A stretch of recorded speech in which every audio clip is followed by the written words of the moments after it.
Hey guys, I know this is a little late. I said around 6 and it is now 7, which is my normal time, so if anything I'm right on time.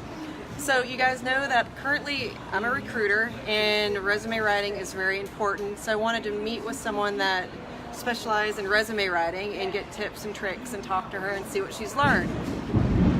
And also not get struck by lightning. So if you know, I end up getting struck by lightning, I'm in Starbucks, so I'm already energized and that will just help me.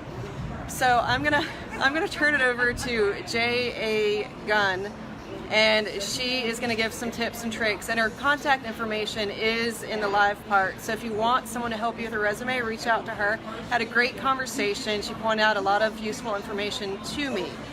So I'm gonna turn it on to Miss JA. Hold on one. Okay, say hi to everybody. Hey everybody. Okay, what is the big thing you told me that was eye-opening to you when it comes to resume writing that you were told?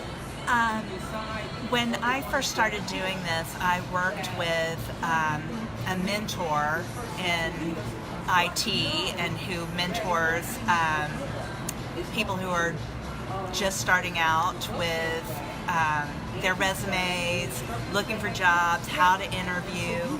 And I sent him my resume and he looked it over and he said that I would have thrown your resume away immediately. He said the very first thing I'm looking for is, what are you going to do for me?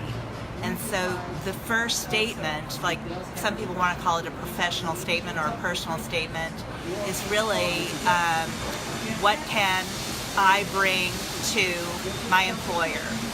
And that has totally changed the way I approach writing resumes, and when I meet with people, that's the kind of information and inspiration I try to elicit.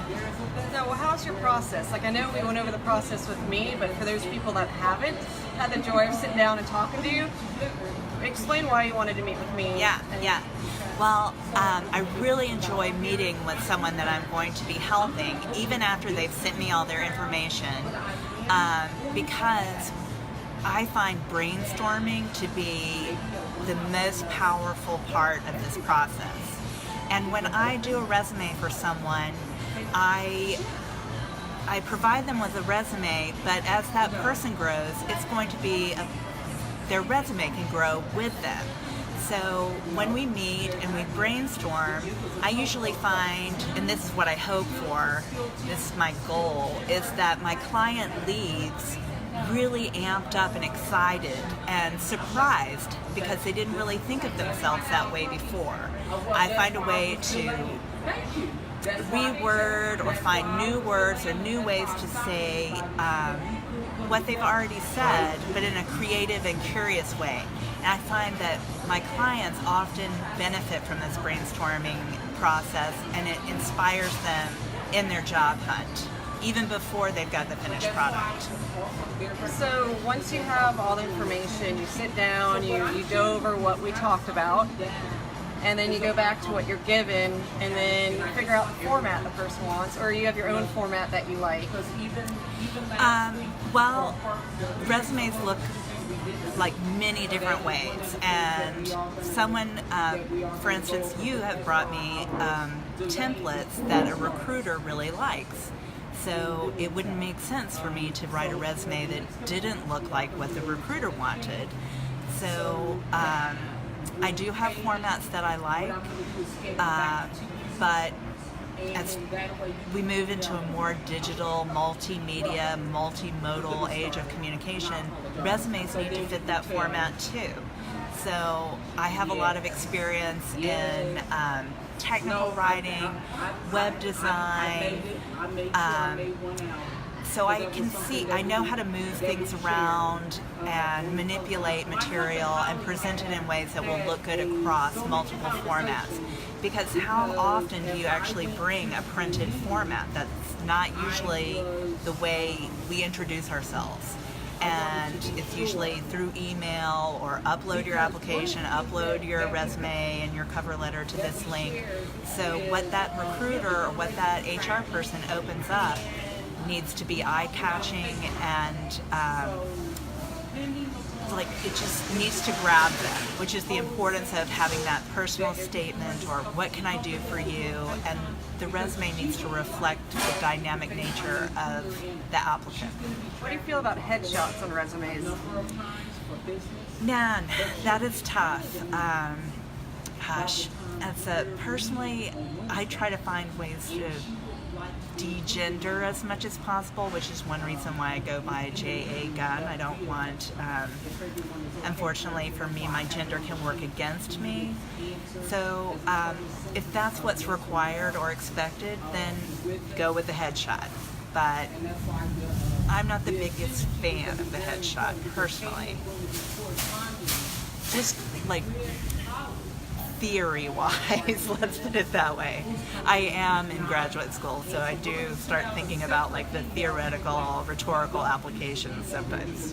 What do you see on resumes that drives you insane? Wasted space. Actually, there are a lot of tricks, there are a lot of ways to take a lot of information and say more with less, or format it in a way that really saves space and allows more room for the really important stuff, which is your experience. Fair enough. Now, does anybody else have any questions you want me to ask her while we have her here? It's always a little delay when you have this, so we'll see if anyone says anything. Mary will be reaching out to you. Okay. Hi, Mary. And she says, thanks for doing this. She'll email you. She says for some reason she has no sound, but no one else has complained, so. She also has an older phone. Sorry, Mary, but you do. So, let me think. Does anyone else have any questions they want me to reach out and ask? Funny, like a lot of times I'll post this and all of a sudden these questions will come in later and I'm like, it's not live anymore. Yeah. But, okay, so nothing else has come up yet, but your information is on here. Okay. So, anyway, you have JA's email address. Reach out to her. It was very interesting to have this conversation, and she was able to reformat some things I say about myself and make it sound better versus the diary of the mouth I have. She was able to. I wouldn't use that term.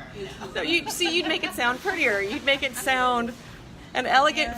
Yes, there we go. So anyway, she's good at turning whatever you say around and make it sound elegant instead of just a bunch of words out together. But resume writing is very important. Oh, I have a question for you. Okay, here's my other question.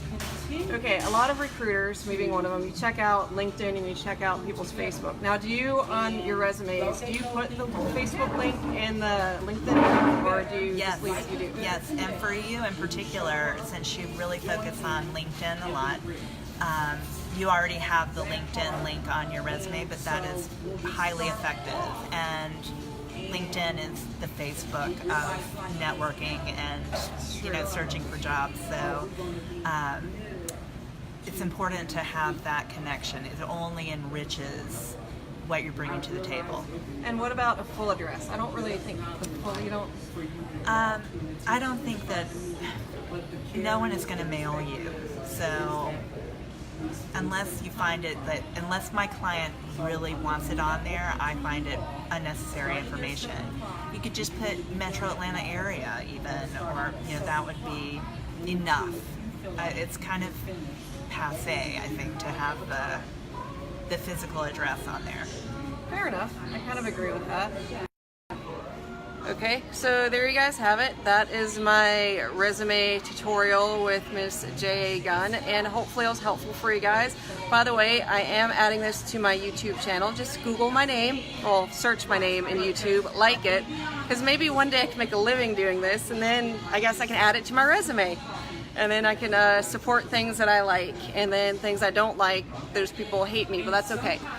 So anyway, have any questions, let me know, and I'll catch you guys later. Bye.